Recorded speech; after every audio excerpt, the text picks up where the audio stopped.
الحمد لله وكفى وسلام على عباده الذين اصطفى أما بعد أعوذ بالله من الشيطان الرجيم بسم الله الرحمن الرحيم ولقد يسرنا القرآن للذكر فهل من مدكر وقال سبحانه تبارك وتعالى إنا نحن نزلنا الذكر وإنا له لحافظون وقال سبحانه تبارك وتعالى وما كان لمؤمن ولا مؤمنة إذا قضى الله ورسوله أمرا أن يكون لهم الخيرة من أمرهم ومن يعص الله ورسوله فقد ضل ضلالا مبينا وقال النبي صلى الله تبارك وتعالى عليه وسلم الدنيا كلها متاع وخير متاع الدنيا المرأة الصالحة وقال النبي صلى الله تبارك وتعالى عليه وسلم خيركم من تعلم القرآن وعلمه رواه البخاري او كما قال النبي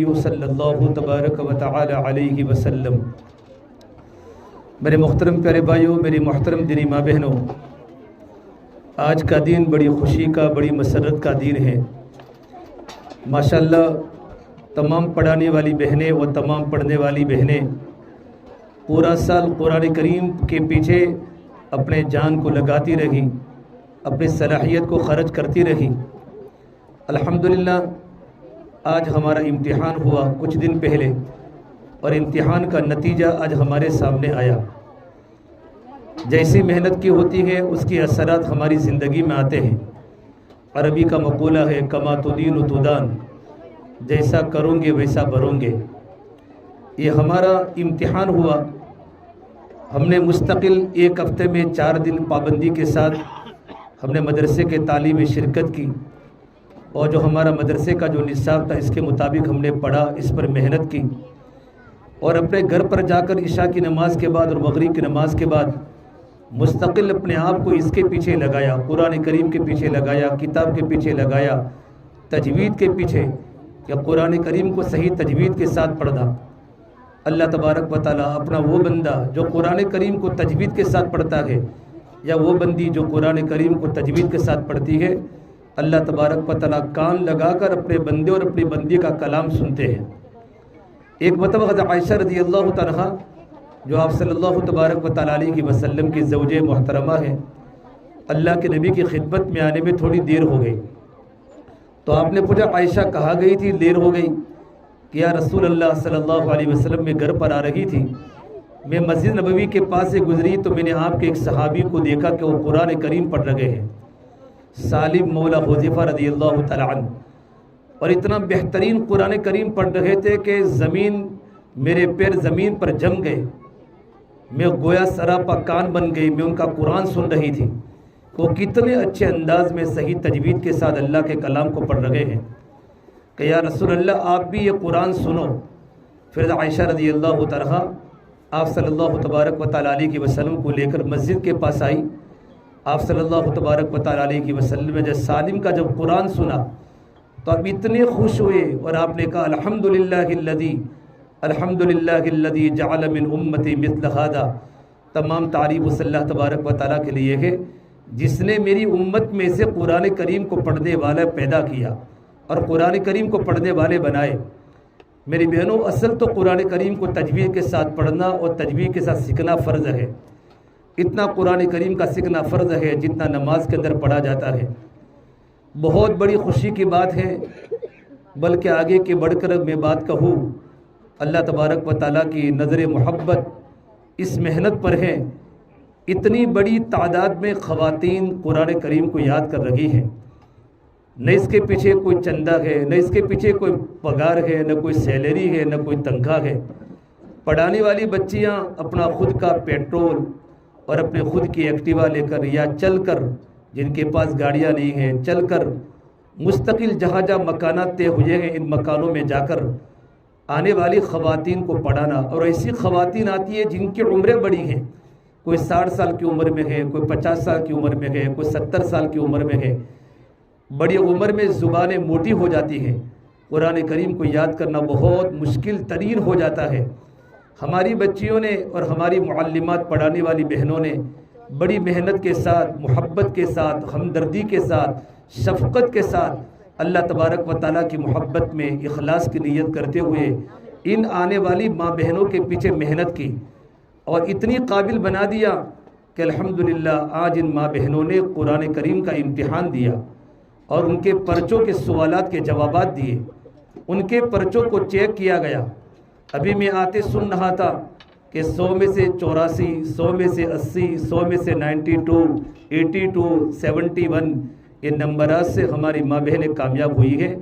یہ تو دنیا کے نمبرات ہیں، لیکن پروردگار عالم آپ کے قرآن کریم کے پڑھنے پر اللہ آخرت میں جو دے گا اور پڑھانے والیوں کو اور پڑھنے والیوں کو جو دے گا ہم کبھی تصور نہیں کر سکتے۔ فرمایا اللہ کے نبی صلی اللہ تبارک و تعالیٰ علیہ وسلم نے خیرکم من تعلم القرآن وعلمہ، یہ بخاری شریف کی روایت ہے، تو میں سب سے بہتر بہن وہ ہیں، سب سے بہتر اللہ کی بندی وہ ہیں جو قرآن کریم کو پڑھے اور قرآن کریم کو پڑھاوے، قرآن کریم کو سیکھے اور قرآن کریم کو سکھاوے۔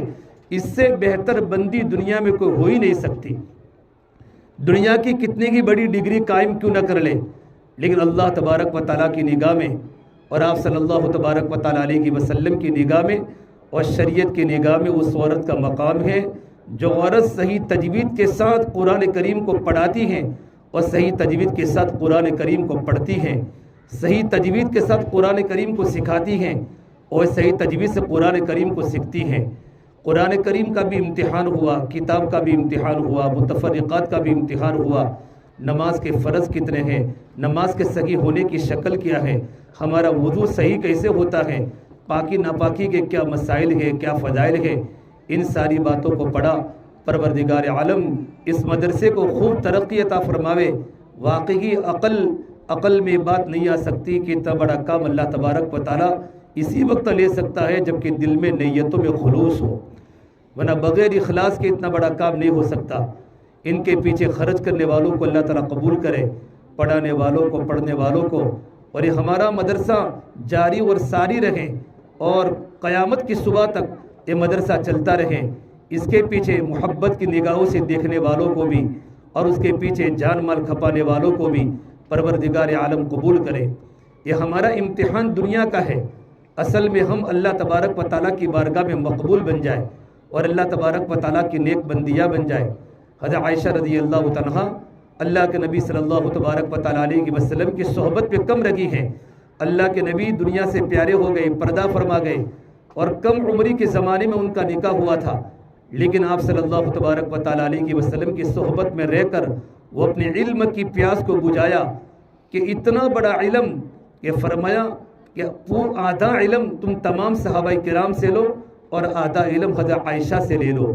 ایک اللہ کے نبی کی بیوی، جوان بچی حضرت عائشہ صدیقہ کی بیٹی ہے، لیکن اتنا علم قرآن کا تھا، اتنا علم حدیث کا تھا، اتنا علم پاکی ناپاکی کا تھا، فقہ کا تھا کہ فرمایا تمام صحابہ کرام سے تم آدھا علم لے لو اور آدھا علم حضرت عائشہ سے لے لو۔ صحابہ کرام کی بڑی جماعت فقہاء کی جب کسی مسئلے میں ان کو تکلیف پڑتی تھی تو حضرت عائشہ رضی اللہ تعالیٰ کے پاس پردے کی حالت میں مسائل کو پوچھا کرتے تھے۔ حضرت عائشہ ان کے مسائل کے جوابات اطمینان بخش کے ساتھ دیا کرتی تھی کہ صحابہ کو تسلی ہو جاتی تھی۔ حضرت عائشہ رضی اللہ تعالیٰ کے بعد سلمہ رضی اللہ تعالیٰ جو اللہ کے نبی صلی اللہ تبارک و تعالیٰ علیہ وسلم کی پاک بیوی ہے، اللہ کے نبی کی زوجہ محترمہ ہے، ان کو بھی حدیث سے بڑی رغبت تھی، علم سے بڑی رغبت تھی۔ 300 سے زیادہ حدیثوں کو بیان کرنے والی حضرت سلمہ ہے رضی اللہ تعالیٰ۔ اللہ کے نبی صلی اللہ تبارک و تعالیٰ علیہ وسلم کا باہر کا دین تو صحابہ نے اللہ کے نبی کی زندگی کو دیکھ کر لیا، لیکن گھریلو دین یہ تو اللہ کے نبی کی عورتوں کی بڑی قربانی ہے کہ ایک ایک بات صحیح طریقے سے آپ صلی اللہ تبارک و تعالیٰ علیہ وسلم کی گھریلو زندگی امت تک پہنچا دی اور عورتوں کے باریک باریک مسائل امت تک پہنچائے۔ یہ اللہ کے نبی کی عورتوں کی بڑی قربانی ہے۔ حالانکہ نگر میں کھانا تھا، ایک مرتبہ اللہ کے نبی صلی اللہ تبارک و تعالیٰ علیہ وسلم کے پاس ایک صحابی آئے، بھوکے صحابی، یا رسول اللہ ہمارے گھر میں کھانے کا فاقہ ہے، میں خود بھوکا ہوں، میرے بچے بھوکے ہیں، میری ضرورت کو پورا کرے۔ اللہ کے نبی کی مدینہ منورہ میں 9 بیویاں تھیں، 9 مکانات تھے۔ آپ صلی اللہ تبارک و تعالیٰ علیہ وسلم نے سائل کو 9 گھروں پر بھیجا، لیکن 9 گھروں میں سے آواز آئی کہ ہمارے گھر میں پانی کے سوا کچھ نہیں ہے۔ یہ ان کی گھریلو زندگی ہے۔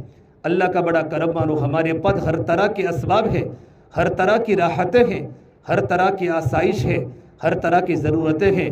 یہ نبی کی بیویاں ہیں، اللہ کے نبی صلی اللہ تبارک و تعالیٰ علیہ وسلم کی پاک بیویاں ہیں، لیکن کبھی زندگی میں کبھی شکایت نہیں فرمائی، اور ان کے گھروں میں اندھیرا تھا، ان کے گھروں میں روشنیاں نہیں تھیں، ان کے گھروں میں بجلی کے قمقمے نہیں تھے، ان کے گھروں میں لائٹیں نہیں تھیں، ان کے گھروں میں ایمان کا نور تھا، ان کے گھروں میں عمل کا نور تھا، ان کے گھروں میں راتوں میں تہجد میں رونے کی آوازیں آیا کرتی تھی، پوری رات اللہ کے سامنے قرآن پڑھتی تھی، اور پورا قرآن تہجد کی نمازیں پڑھتی تھی۔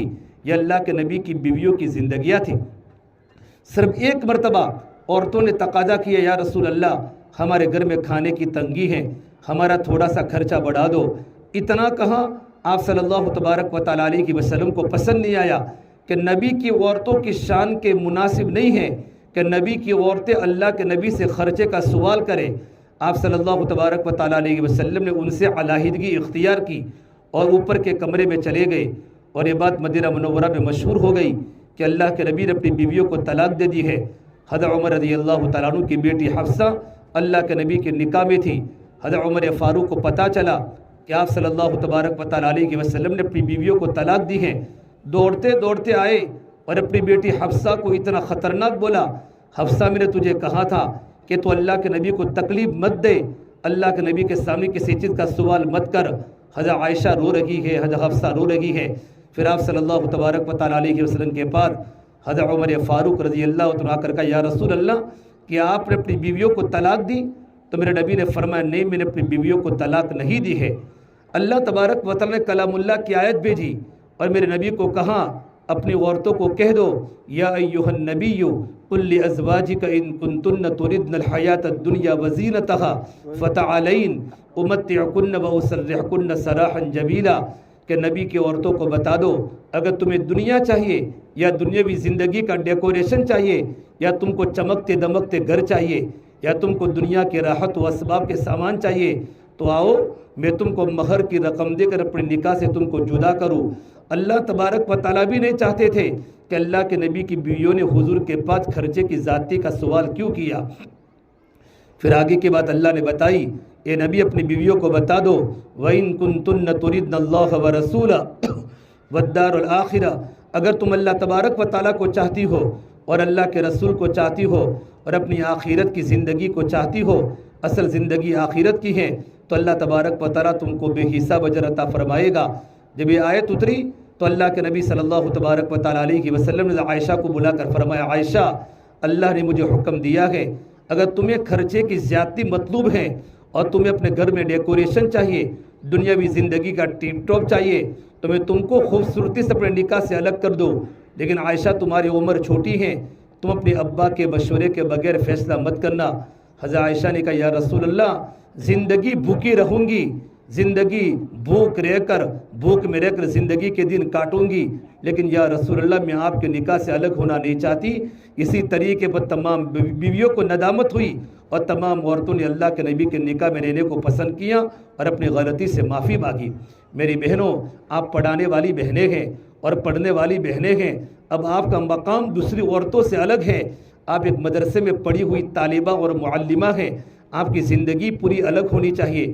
آپ کو محنت کر کے اپنے محلے میں فکر ہونی چاہیے کہ میرے محلے کی ایک عورت، میرے پڑوس کی ایک عورت دنیا سے بغیر کلمے کے نہ جاوے، ان کی نماز صحیح کیسے ہو جاوے، قرآن کریم ان کا صحیح کیسے ہو جاوے، ہمارا مدرسہ جو محلوں میں ہو رہا ہے، ہماری عورتیں کس طریقے پر مستورات کی تعداد پڑھے اور ان کا قرآن صحیح ہو جائے، ان کی زندگی صحیح ہو جائے۔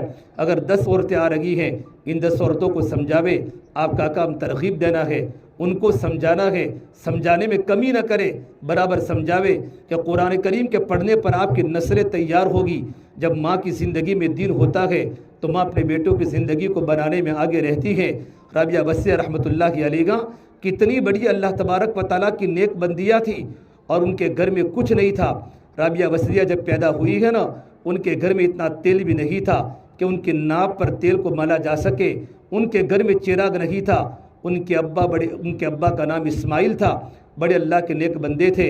ان کی والدہ نے کہا، رابعہ وسیع کی والدہ نے کہا، اپنے شوہر اسماعیل کو کہا کہ پڑوس کے گھر میں جا کر چراغ کو لے آؤ۔ رابعہ کی پیدائش ہوئی ہے، گھر میں اندھیرا ہے۔ ان کے والد نے کہا میں اللہ کے سامنے اللہ تبارک و تعالیٰ کے علاوہ میں کسی کے سامنے اپنی ضرورت کو نہیں رکھوں گا، میں اپنے سوال کو نہیں کروں گا۔ لیکن بیوی کے اصرار پر جب وہ گھر سے نکلے ہیں، پڑوس میں جا کر خالی دروازہ آہستہ آہستہ کھٹکھٹایا، اس طریقے پر کھٹکھٹایا تاکہ گھر والوں کو پتہ بھی نہ چلے کہ کسی نے کھٹکھٹایا ہے، اور گھر آ کر کہا کہ میں نے دروازہ کھٹکھٹایا لیکن گھر میں کسی نے دروازہ نہیں کھولا۔ جب رابعہ بصریہ پیدا ہو گئی، اس کے بعد اس وقت کا جو بادشاہ تھا، بادشاہ کے خواب میں اللہ کے نبی صلی اللہ تبارک و تعالیٰ علیہ وسلم آئے، اور میرے نبی نے فرمایا تم روزانہ مجھ پر 1000 مرتبہ درود شریف بھیجتے ہو، آج تم نے درود مجھ پر نہیں بھیجا، اس کا جرمانہ یہ ہے کہ تمہارے شہر کے فلاں محلے میں اور پورا محلے کے فلاں گھر میں ایک اللہ کا بندہ نیک رہتا ہے، وہاں جا کر تم 1000 روپیہ ان کو جا کر بطور ہدیہ کے دے دو۔ بادشاہ کی آنکھ کھلی ہے، بادشاہ نے اپنے وزیروں سے کہا اور 10,000 درہموں کی تھیلی لی، درہم چاندی کے سکے کو بولتے ہیں۔ وزیروں نے کہا میں درہموں کو اٹھاتا ہوں، کہا نہیں میں اللہ کے نبی کا ایلچی ہوں، مجھے حضور نے خود کہا ہے۔ تمام وزیروں کو لے کر اس گھر پر پہنچے، جب پتہ معلوم کیا ایک گھر ہے، گھر کا دروازہ کھٹکھٹایا، رابعہ بصریہ کے والد گھر سے باہر آئے، ان کے والد گھبرا گئے کہ حکومت کے لوگ میرے گھر پر کیوں آئے ہیں، بادشاہ بھی ہے، بادشاہ کے وزراء اور حکام بھی ہیں، تو کہا گھبرانے کی بات نہیں ہے، میں اللہ کے نبی صلی اللہ تبارک و تعالیٰ علیہ وسلم کا قاصد ہوں، اور مجھے اللہ کے نبی نے آپ کے گھر پر بھیجا ہے، اور آپ کی برکت سے مجھے خواب میں اللہ کے نبی کی زیارت ہوئی ہے۔ جب گھر میں دینداری ہوتی ہے تو اللہ تعالیٰ کی مدد اس طریقے پر ہوتی ہے۔ اس سے میری بہنوں، یہ قرآن کریم کی خدمت کو معمولی مت سمجھو، یہ بہت بڑی خدمت کا کام اللہ پاک آپ سے لے رہا ہے، اور آپ بغیر معاوضے کے، بغیر سیلری کے کام کر رہی ہے۔ پڑھانے والی بہنیں آپ کے گھر کے کاموں کو سمیٹ کر کے آپ اللہ کے دین کے کام کے لیے اپنے وقت کو فارغ کر رہی ہے، اللہ کتنا آپ سے راضی ہوگا۔ اس لیے شریعت کے حدود میں رہ کر ہمارا مدرسہ چلتا رہے، اللہ نظر بد سے بچاوے، لیکن آتے اور جاتے وقت اپنی نظروں کی حفاظت، پردوں کی پابندی، زبان سے گفتگو کو کم کرنا، اور اجنبی مردوں سے اپنے آپ کو احتیاط سے رکھنا، ان تمام اسباب جو ہے جس سے انسان، عورت اپنے آپ کو گناہوں سے بچا سکتی ہے، ان تمام اسباب کو اختیار کرتے ہوئے ہم مدرسے میں پڑھانے جاوے، اور پڑھ کر سیدھے اپنے گھر پر آوے، اور ہمارے پڑھانے کی بنیاد پر ہمارے گھر کے ماں باپ ہم سے راضی ہو، ہمارے شوہر ہم سے راضی ہو، ہم گھر کے کاموں کے اندر بھی دلچسپی لیں۔ اللہ کے نبی کی بیٹی فاطمہ گھر کے سارے کام کیا کرتی تھی، اپنے گھر کے خود کام کیا کرے۔ میری بہنوں، اللہ تعالیٰ آپ کو بہت بڑا اجر دے گا، بہت بڑا بدل دے گا۔ اس لیے یہ ہمارا جو مدرسہ چل رہا ہے، اس مدرسے کو اللہ ترقی عطا فرماوے۔ اب رمضان کا مبارک مہینہ آ رہا ہے، بہت سی مستورات قرآن کریم کو حفظ کرنا بھی شروع کیا، قرآن کریم کی تلاوت کرنا شروع کیا۔ رمضان کا مہینہ قرآن کریم کا مہینہ ہے، اللہ نے ماہ مبارک میں قرآن کریم کو نازل کیا ہے۔ ایسا نہ ہو ہم نے جتنا قرآن کریم کو پڑھا ہے گھر پر اس کو پڑھتے رہنا ہے، بار بار پڑھتے رہوں گے، اللہ ہمارے زبان پر قرآن کریم کو جاری کرے گا۔ اس طریقے پر قرآن کریم پڑھو، یہ تو میرے اللہ کا کلام ہے۔ حضرت اکرمہ رضی اللہ تعالیٰ جب کلام پاک پڑھا کرتے تھے تو فرماتے ھذا کلام ربی، ھذا کلام ربی، یہ تو میرے اللہ کا کلام ہے، یہ تو میرے اللہ کا کلام ہے۔ حضرت علی فرماتے رضی اللہ تعالیٰ عنہ، جب میرے دل میں اس بات کی تمنا ہوتی ہے کہ اللہ تبارک و تعالیٰ سے میں باتیں کروں تو میں نماز پڑھتا ہوں، اور نماز پڑھنے والا اللہ سے چپ کے باتیں کرتا ہے۔ المصلی یناجی ربہ، کہ نماز پڑھنے والا مرد اور نماز پڑھنے والی عورت اپنے پروردگار سے چپ کے باتیں کرتی ہے۔ ارے میری بہنوں، حضرت علی فرماتے ہیں جب میرے دل کی تمنا ہوتی ہے کہ میرا اللہ مجھ سے بات کرے تو میں قرآن کریم پڑھتا ہوں، کہ قرآن کریم پڑھتا ہوں، کہ جب بندہ اور اللہ کی بندی جب قرآن کریم پڑھتی ہے تو اللہ اپنے بندیوں سے باتیں کرتا ہے، اللہ اپنے بندوں سے باتیں کرتا ہے۔ قرآن کریم اللہ کا کلام ہے، قرآن کریم دستور حیات ہے، قرآن کریم کی برکت سے اللہ پاک آپ کو عزت دے گا، لیکن قرآن کریم کو صحیح تجوید سے پڑھنا ہے۔ فرما اللہ کے نبی صلی اللہ تبارک و تعالیٰ علیہ وسلم نے رب قارئ والقرآن یلعنہ، بہت سے قرآن کریم پڑھنے والی ایسی ہیں جن پر قرآن کریم لعنت کر رہا ہے، جو قرآن کریم کو صحیح تجوید سے نہیں پڑھا جاتا، مخارج کی رعایت کے بغیر، تجوید کے بغیر جب قرآن کریم کو پڑھا جاتا ہے تو چونکہ قرآن کریم تو عربی لینگویج میں ہے، عربی زبان میں ہے، تو سین کی جگہ صوت پڑھنے کی وجہ سے اور صوت کی جگہ سین پڑھنے کی وجہ سے اور تا کی جگہ تو پڑھنے کی وجہ سے اور تو کی جگہ تا پڑھنے کی وجہ سے قرآن کریم کے معنی تبدیل ہو جاتے ہیں۔ جب معنی تبدیل ہو جاتے ہیں تو پھر اللہ تبارک و تعالیٰ کی لعنت زمینوں پر آتی ہے۔ فرمایا اللہ کے نبی صلی اللہ تبارک و تعالیٰ علیہ وسلم نے، ان اللہ یرفع بہذا الکتاب اقواما ویضع بہ آخرین، اللہ تبارک و تعالیٰ قرآن کے ذریعے اللہ قوموں کی تقدیر کو بدلتے ہیں اور قوموں کے درجات کو بلند کرتے ہیں، اور قرآن کریم کے ذریعے ہی اللہ قوموں کے درجات کو نیچے کرتے ہیں جو قرآن کریم کو صحیح تجوید سے نہیں پڑھتے۔ اللہ تبارک و تعالیٰ آپ کی محنت کو کبھی ضائع نہیں کرے گا، یہ اللہ تبارک و تعالیٰ کا وعدہ ہے۔ ان اللہ لا یضیع اجر المحسنین، پروردگار عالم محنت کرنے والوں کی محنت کو ضائع نہیں کرتا۔ یہ تمام آنے والی بہنوں کی ذمہ داری اپنے گھر میں بھی قرآن کریم کا حلقہ لگاوے، اپنے شوہر کا قرآن کریم صحیح کراوے، اپنے بچوں کا قرآن کریم صحیح کراوے۔ جس طریقے پر ہم نے دیگر بہنوں پر محنت کی ہے اور دیگر بڑی عورتوں پہ محنت کر کے ان کے قرآن کریم کو صحیح کرنے کی فکر کرتی ہیں، اسی طریقے پر ہمارے گھر کی ہماری اماں ہیں، ہماری دادی ہیں، ہماری دادا ہیں، ہماری نانی ہیں، ہمارے محرم ہیں، ہمارے بچے ہیں، ان کا قرآن کریم کو صحیح کرے اور اپنے شوہر کی خدمت کرے اور اپنے شوہر کو دین پر لانے کی فکر کرے۔ مولانا عمر صاحب پالم پوری رحمۃ اللہ علیہ نے ایک واقعہ بیان فرمایا کہ ایک صاحب پائلٹ تھے، پائلٹ ملکوں میں ان کا سفر پلین میں ہوا کرتا تھا۔ ان کی بیوی مدرسے میں پڑھنے جاتی تھی اور مدرسے میں پڑھنے کی بنیاد پر دیندار بن چکی تھی، 5 وقت کی نماز کی پابند تھی، رمضان کے روزے رکھتی تھی، دل میں اللہ کی محبت تھی، قرآن پڑھتے پڑھتے اس کی آنکھیں اشکبار ہو جاتی تھی۔ جب اللہ کا نام قرآن کریم میں پڑھتی تھی اس کی آنکھیں اللہ کی محبت میں تر ہو جاتی تھی۔ ان کے شوہر مسلمان تھے لیکن دین سے کوسوں دور تھے۔ جب ان کے شوہر گھر پر آتے، ایک بار ان کی بیوی نے اپنے شوہر کے پیروں کو دبایا اور پیروں کو دباتے دباتے ہچکیاں مار کر رونے لگی۔ ان کے شوہر نے پوچھا، اے میری پیاری بیگم تو کیوں روتی ہے؟ کیا تجھے کوئی تکلیف ہے؟ کیا تیرے پیٹ میں درد ہے؟ یا تجھ کو کسی نے کچھ کہا ہے؟ کہ نہیں، نہ میرے پیٹ میں درد ہے، الحمدللہ میری طبیعت تو بہت اچھی ہے، نہ مجھے کسی نے کوئی تکلیف پہنچائی ہے، لیکن میری پیارے شوہر مجھے ایک بات کہنی ہے کہ تم مجھ سے کتنی محبت کرتے ہو، میں بھی آپ سے بڑی محبت کرتی ہوں۔ میں نماز کی پابند ہوں، میں رمضان کے روزے کی پابند ہوں، روزانہ میں قرآن کریم کے پڑھنے میں قرآن کریم کی تلاوت پابندی سے کرتی ہوں، اپنے بچوں کو قرآن کریم سکھاتی ہوں، لیکن تم نماز نہیں پڑھتے۔ اے میرے پیارے شوہر مجھے ڈر ہے، جس طرح ہم دنیا میں تو ساتھ میں رہیں لیکن اللہ تبارک و تعالیٰ کا فیصلہ ہے، اللہ دینداروں کو جنت دے گا، اللہ نماز کے چھوڑنے والوں کو، قرآن کریم کو چھوڑنے والوں کو اللہ جہنم میں بھیجے گا۔ اے میرے پیارے شوہر کیوں ایسا کرتے ہو؟ ہم جنت میں بھی ساتھ میں رہیں گے، اپنی زندگی کو بدل دو، 5 وقت کی نماز کے پابند بن جاؤ۔ اتنی دل سے روتے روتے جب بیوی نے بات کہی ہے، شوہر ہوتا ہے، اس کی آنکھیں بھیگی ہو گئی اور اس کے آنکھوں میں تری آ گئی کہ میری بیوی تو فکر مت کر، فجر کی نماز میں اٹھے ہیں اور فجر کی نماز کے اندر اللہ کے سامنے روئے ہیں، اور نماز کے پڑھنے کے بعد گھر میں قرآن کریم کا حلقہ لگایا ہے اور 1.5 سال کی عمر میں 1.5 سال میں قرآن کریم کے حافظ بنے ہیں۔ مولانا عمر صاحب پالم پوری فرماتے تھے جب ان کا سفر امریکہ سے فرانس کا ہوتا تھا یا فرانس سے امریکہ کا ہوتا تھا، 3 گھنٹوں میں 4 گھنٹوں میں پورا قرآن کریم پلین کے اندر ہی زبانی پڑھ لیتے تھے۔ یہ ان کا معمول قرآن کریم کی تلاوت کا بن چکا تھا، یہ بیوی کی دینداری کی برکت تھی۔ ایسا نہ ہو ہم تو قرآن کریم پڑھ رہی ہو اور قرآن کریم کو پڑھا رہی ہو لیکن ہمارے گھر کا ماحول نہ بن رہا ہو، ہمارے گھر میں دینداری آ رہی ہو، ہمارا گھر نمونہ بنے۔ اللہ کے نبی کے گھر نمونہ تھا۔ قرآن میں اللہ نے کہا یا نساء النبی کی لستن کاحد من النساء، اے نبی کی عورتوں تمہاری جیسے عورتیں دنیا میں کوئی ہو ہی نہیں سکتی، تمہارا تقوی سب سے اعلیٰ، تمہاری نماز سب سے اعلیٰ، تمہارا ڈرنا اللہ تبارک و تعالیٰ کا ڈر تمہارے دل میں یہ سب سے اعلیٰ۔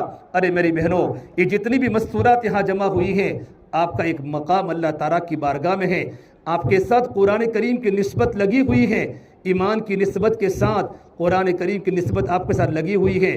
اپنی زندگی کو چینج کرنے کی فکر کرے، اپنی زندگی کو بدلنے کی فکر کرے، پردے کی پابند بنے، ہماری زبان پر بے قابو نہ ہو۔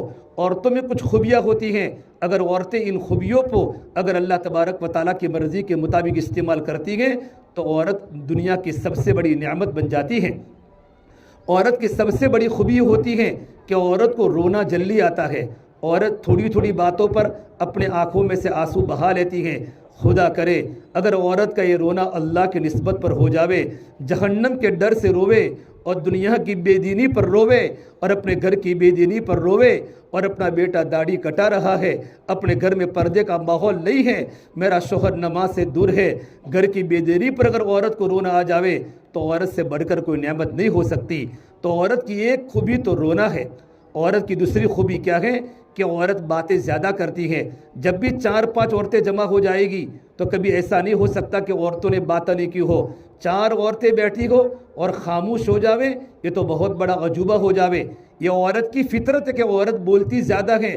اگر عورت میں صفت بولنے کی زیادہ ہے تو ہمارا بولنا قرآن کریم کے اندر ہو جاوے، ہم اتنا قرآن کریم کو پڑھے اور قرآن کریم کو سکھاوے، ہمارا بولنا مخارج کے لیے ہو، ہمارا بولنا قرآن کے فضائل کے لیے ہو، ہمارا بولنا قرآن کے مخارج قرآن کریم کی صحت کے لیے ہو، ہماری پوری کیپیسٹی اور ہماری پوری صلاحیت اور ہمارا بولنا قرآن کریم کے سکھانے کے پیچھے لگ جاوے، امر بالمعروف کے پیچھے، نہی عن المنکر کے پیچھے، اللہ کی بندیوں کو اللہ کی دین کی دعوت دینا، نماز کی طرف بلانا، روزے کی طرف بلانا، قرآن کی طرف بلانا، پردے کی طرف بلانا اور گناہوں سے بچانا، یہ ہمارا بولنا اس کی طرف ہو جاوے۔ عورت کی تیسری بڑی خوبی یہ ہوتی ہے، عورت میں منوانے کی صفت ہے۔ اگر عورت کوئی بات دل پر لیتی ہے کہ یہ کرنا ہے تو شوہر کتنا ہی ظالم کیوں نہ ہو اور کتنا ہی بخیل کیوں نہ ہو، 1 روپیہ بھی اپنی ذات کے لیے خرچ نہ کرتا ہو، لیکن اگر عورت ایک بات دل پر لیوے کہ مجھے سارے بچوں کے گھر میں کپڑے سلانے ہیں اور فلاں شادی میں اپنے گھر کی ساری ضرورتیں پوری کرنی ہیں، اس طریقے پر عورت اپنے شوہر کے سامنے بات رکھتی ہے کہ بخیل سے بخیل شوہر بھی اپنی عورت کی بات ماننے پر مجبور ہو جاتا ہے۔ خدا کرے یہ ہمارا منوانا اللہ تعالیٰ کے قابو میں ہو جائے۔ آسیہ یہ فرعون کی بیوی تھی، جب حضرت موسیٰ علیہ السلام کو جب سمندر میں سے پیٹی میں سے باہر آئے، فرعون نے کہا اس کو قتل کر دو، یہ ہمارا دشمن بنے گا۔ اس وقت فرعون کی بیوی نے کیا کہا تھا؟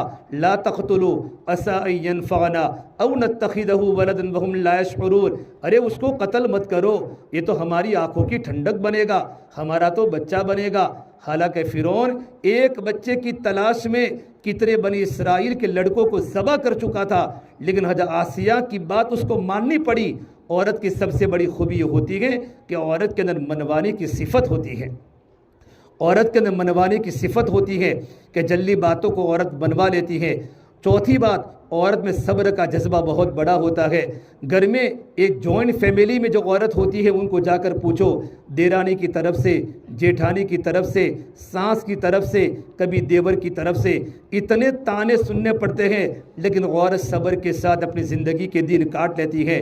جب اس کے آنکھوں میں آنسو آتی ہیں، جب گھر میں آٹا گنتی ہیں تو آٹا گنتے گنتے اس کے گرم گرم آنسو آٹے کے پانی میں مل جاتے ہیں، لیکن تب بھی اپنی زبان سے شکایت نہیں کرتی کہ عورت میں صبر کی بڑی طاقت ہے۔ میری بہنوں، یہ ہمارا صبر اللہ کی رضا کے لیے ہو جائے۔ اگر آپ کی زندگی میں صبر آ گیا تو قرآن کریم میں اللہ نے فرمایا انما یوفی الصابرون اجرہم بغیر حساب۔ اللہ تبارک و تعالیٰ نماز کا بدلہ ہے، رمضان کے روزے کا بدلہ ہے، لیکن صبر کا بدلہ اتنا بڑا ہے، میرے اللہ نے فرمایا کہ صبر کرنے والوں کو بے حساب اللہ پاک آخرت میں اجر عطا فرمائیں گے۔ انما یوفی الصابرون اجرہم بغیر حساب۔ اور ایک جگہ پر اللہ نے فرمایا ان اللہ مع الصابرین، کہ اللہ تبارک و تعالیٰ تو صبر کرنے والوں کے ساتھ ہے۔ اس سے میری بہنوں، یہ عورت کی خوبیاں ہوتی ہے، اپنی زندگی کو صحیح کرے، اپنے شوہر کی خدمت کرے۔ مولانا طارق جمیل صاحب دامت برکاتہم نے بڑے بڑے واقعات نقل کیے ہیں، ہمارے گھروں کو کیسے خوبصورت بنانا، ہمارے گھروں میں تعلیم کے حلقے شروع کرے، فضائل کی کتاب ہمارے گھروں میں ہو۔ شیخ الحدیث مولانا زکریا صاحب نے اپنی کتاب فضائل قرآن میں فضائل رمضان میں لکھا ہے کہ میری بیٹیاں گھر کے کام خود کرتی تھی، ہمارے گھر میں کوئی خادمہ نہیں ہوتی تھی، میری بیٹیاں گھر کے سارے کام کرنے کے ساتھ ساتھ رمضان کے مبارک مہینے میں روزانہ 17-18 پارہ پڑھنے کا ان کا معمول تھا۔ روٹی بناتے بناتے 3 پارے پڑھ لیتی تھی، روٹی پکاتے پکاتے 4 پارے پڑھ لیتی تھی۔ میری بہنوں، ہم قرآن کریم کی تلاوت بھی کریں اور ہماری زندگی قرآنی بنے، ہمارا دیکھنا قرآن کے مطابق ہو، ہمارا سننا قرآن کے مطابق ہو، ہمارا بولنا قرآن کے مطابق ہو، ہماری زندگی قرآن کے مطابق ہو، اور اپنے بچوں کو قرآنی اخلاق والے بناوے۔ مولانا ابو الحسن علی الندوی فرماتے ہیں، میری والدہ رحمۃ اللہ علیہا جب رات کا وقت ہوتا تھا اللہ کے سامنے روتی تھی، اللہ کے سامنے ہچکیاں لگاتی تھی، اور میری والدہ فرماتی، میرے بیٹے علی میاں، میں نے اللہ سے جو مانگا ہے اللہ نے مجھے دیا ہے۔ ایک بار رات کے اندھیرے میں اتنی زور سے چیخ ماری اور کہا، اے اللہ تجھے مجھے دینا پڑے گا، اگر تو نہیں دے گا میں اتنی زور سے چیخ ماروں کی کہ آسمان و زمین کی مخلوق سن لے گی۔ یہ اللہ کی محبت میں بولا تھا، یہ وجد کی کیفیت بن چکی تھی۔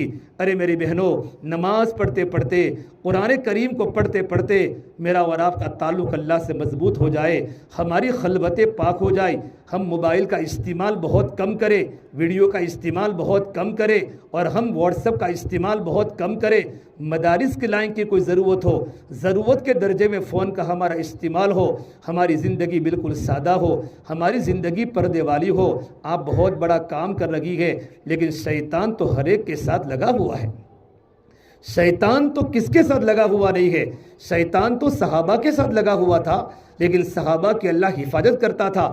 شیطان تو ولیوں کے ساتھ لگا ہوا تھا۔ سیدنا عبد القادر جیلانی رحمۃ اللہ علیہ رات کو اللہ تعالیٰ کی عبادت کر رہے ہیں، اتنے بڑے اللہ کے ولی، اور ایک نور کی شکل ظاہر ہوئی۔ سیدنا عبد القادر جیلانی سمجھے یہ تو اللہ تبارک و تعالیٰ کی تجلی ہے، اور نور میں سے آواز آئی، عبد القادر اب تجھے سجدے کرنے کی ضرورت نہیں ہے، اب تجھے نماز پڑھنے کی ضرورت نہیں ہے، اب تجھے قرآن پڑھنے کی ضرورت نہیں ہے، اب تو تجھ کو میں نے معاف کر دیا، جنت کے دروازے تیرے لیے کھول دیے۔ لیکن چونکہ وہ عالم دین تھے، ان کی نظر قرآن کریم پر گئی کہ قرآن میں تو اللہ اپنے نبی کو یوں فرماتا ہے، وَعْبُدْ رَبَّكَ حَتَّى يَأْتِيَكَ الْيَقِينُ، اے نبی اللہ تبارک و تعالیٰ کی عبادت میں لگے رہیے، جب تک تم اللہ کے پیارے نہ ہو جاؤ۔ تو نبی کو دنیا سے جانے تک اللہ کی عبادت کا حکم ہے، تو مجھے کیسے حکم ہو گیا کہ تمہارے گناہ معاف ہو گئے، اب تم کو عبادت کرنے کی ضرورت نہیں ہے؟ فوراً کہا لا حول ولا قوت الا باللہ۔ تو شیطان وہاں سے بھاگا، لیکن شیطان نے جاتے وقت پھر حملہ کیا، عبد القادر تیرے علم نے تجھے بچا دیا، اس سے بڑا خطرناک حملہ تھا۔ سیدنا عبد القادر جیلانی نے فرمایا، لعین مجھے میرے علم نے نہیں بچایا، مجھے تو میرے اللہ نے بچایا ہے۔ اس سے میری بہنوں، یہ قرآن کریم کے پیچھے شیطان لگا ہوا ہوتا ہے، اس سے ہم اللہ تبارک و تعالیٰ سے الخیر کی دعا کرتے رہیں، شر سے بچنے کی دعا کرتے رہیں۔ اللہ ہمارے مدرسے کو خوب ترقی عطا فرماوے۔ اللہ بڑا کام آپ سے لے رہا ہے، بڑی خوبیاں۔ ارے میں آپ کو کیا کہوں، کتنی عورتوں کی زندگی میں تہجد آئی، اور بالسنا کے ایک ساتھی مجھے یوں کہہ رہے تھے، اقبال بھائی میمن، کہ میری بیٹی تہجد گزار بن گئی یہ مدرسے کی تعلیم کی برکت سے۔ ارے کتنی عورتوں نے شراب سے توبہ کی ہے، کتنی جوان لڑکیوں نے ڈرگ سے توبہ کی ہے۔ اتنا بڑا کام اللہ تعالیٰ آپ سے لے رہا ہے، لیکن شیطان کام بگاڑنے کی فکر میں ہوتا ہے۔ اس سے میری بیٹیوں، میری بہنوں، اپنی عزت و ناموس کی حفاظت کرنا یہ ہمارا سب سے پہلا فرض ہے۔ آنکھوں کی حفاظت کرنا یہ ہماری بڑی ذمہ داری ہے۔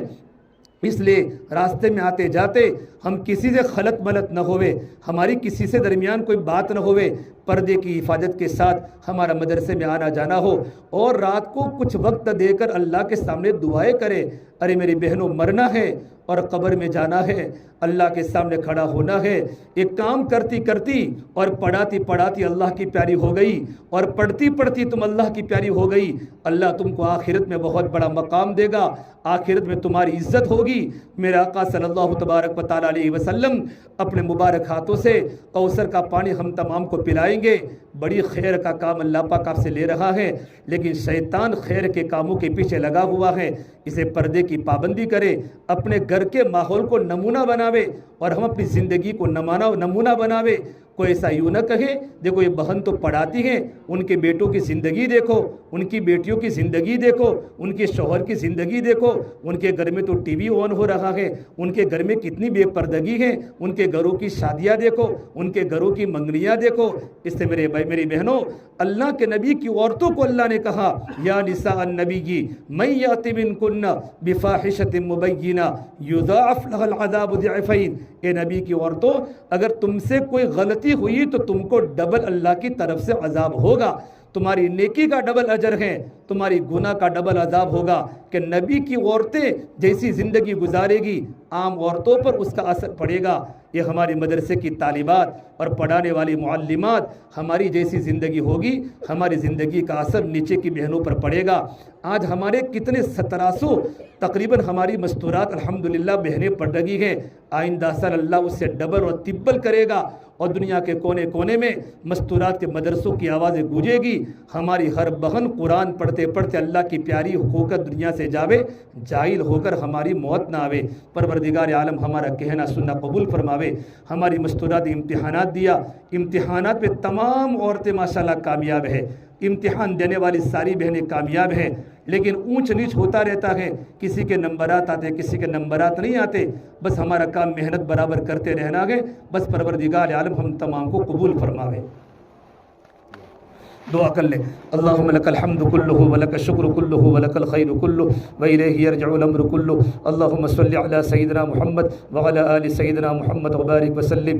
ربنا ظلمنا انفسنا وان لم تغفر لنا وترحمنا لنکونن من الخاسرین۔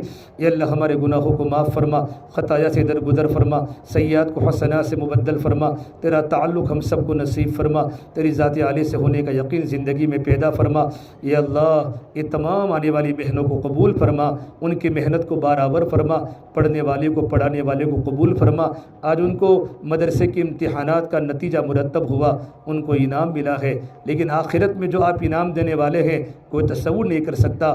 آخرت کے انعام کے وعدے ہمیں یقین عطا فرما کر ہم تمام کو آخرت میں بہتر سے بہتر انعام عطا فرمایو۔ ہماری زندگی قرآنی بنا، ان کے پیچھے جنہوں نے جو بھی خرچ کیا ہے ان تمام کو بہتری سے بہترین بدلہ عطا فرما، ان کی دنیا اور آخرت میں ترقی عطا فرما۔ یا اللہ بڑی تعداد میں مستورات جمع ہوئی ہیں، صرف تیری نسبت پر آئی ہے، تجھے راضی کرنے کے لیے آئی ہے، اور کوئی مقصد نہیں ہے۔ اپنے ابھی گھر پر جا کر گھر کے سارے کام کاج ان کو کرنے ہیں۔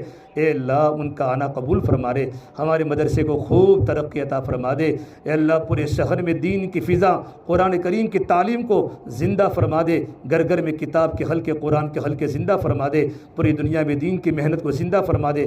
ہماری دعا کو اپنے فضل و کرم سے پیارے حبیب محمد مصطفیٰ سرور کونین سرکار دو عالم صلی اللہ تبارک و تعالیٰ علیہ وسلم کے صدقہ توفیل ہم سب گنہگاروں کی دعاؤں کو رب العالمین اپنی بارگاہ میں قبول فرما دے۔ اللہ جو بھی کمی کوتاہی ہر ایک سے ہوتی ہے، ہم سے بہت کمی کوتاہیاں مدرسے کے لائن سے ہوئی ہوگی، اے اللہ ہمارے تمام جرائم کو تو معاف فرما دے اور ہمیں آگے مزید ترقی عطا فرما دے۔ ہماری دعا کو اپنے فضل و کرم سے قبول فرما دے۔